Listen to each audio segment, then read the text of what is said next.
The White House farm. They said the house in Essex had been quiet since 1985. The windows replaced, the floors resanded, the bullet holes erased under plaster and paint. But the tour guide's voice trembled anyway as he told the story. A family found dead, a son convicted, and whispers of a staged scene that never lined up quite right. He ended with the polite disclaimer.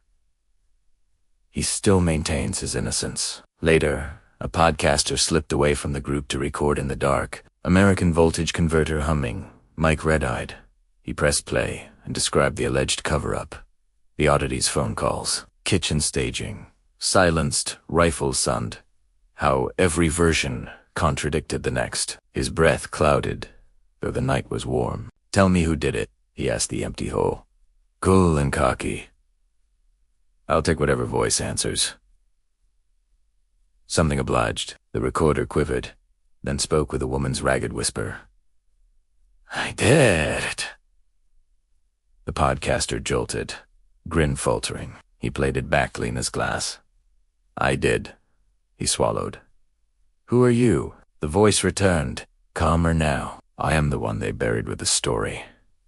He smiled, relief flooding in. "Innocence. A frame job." He could almost see the headline. Then the recorder coughed again. Same phrase, same cadence, but a few degrees off. "I did a man this time, then a child," piping. "I did." Then another woman, nearer the mic than the air should allow. "I did." One by one, the house filled the tape with confession after confession, perfectly stacked, perfectly timed. Same sentence, different throats. A choir of guilt poured into his headphones, until the voices overlapped and the words collapsed into a single pulsing shape that felt like a heartbeat or a hammer. The podcaster fled to the bathroom and locked the door. In the mirror, the sink behind him reflected the corridor twice, as if the glass kept failing to agree with itself. The recording still played in his hand, catching something new. Footsteps, quick and light, racing across a landing that no longer existed. "Okay," he whispered. "Okay. Who's lying?" Silence, answered thick and pleased. He lifted the mic, desperate. "Who covered it up?" The lights dimmed as if exhaling. The recorder answered with a new voice, perfectly measured, like a statement read for the record. "We never covered it up." His grip loosened. "Then who'd put it away?" The voice said, and the words sounded like a door closing on soft hinges. The bathroom doorknob turned, though no shadow paused beneath it. The recorder clicked again, and this time it played a sound he had recorded it all.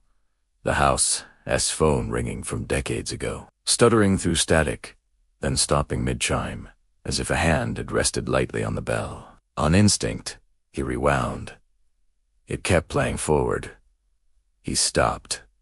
It continued. He tried to set it down. It clung to his palm, warm as Brit. From the hole, something moved past the bathroom, then back, then paused, curious as a child. His reflection broke into 100 thin lines, like hairline cracks under ice. In each narrow shard, a different version of him looked back, one smiling, one crying, one mouthing "I did" without any sound at all. He staggered into the corridor. The house felt smaller than it had an hour ago, or maybe closer.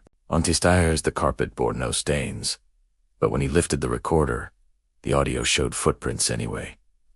9 steps down, then a drag, then silence swallowing a scream before it could choose a throat. "Who's innocent?" he begged, voice thin, breathless. "Please."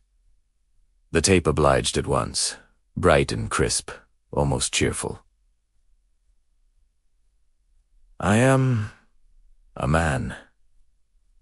I am a woman. I am a child." Every voice in the house took its turn, all so convincing that each cleared the others away. They stacked into a wall and left him outside with nothing to climb. In the front room, the curtains lifted as if something tall had just passed. The recorder's last clear entry pressed itself against his ear like a verdict.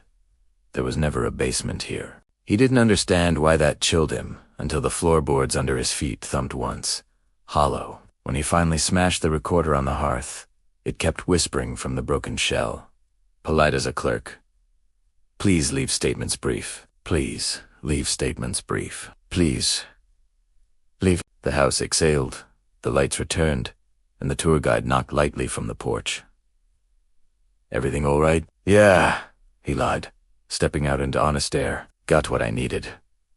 On the drive back to London, the car filled with the clean hush of night. Only when he reached for the radio did he notice the faint, oily stain on his palm, the shape of the recorder printed there like soup. Rabdat Italiano.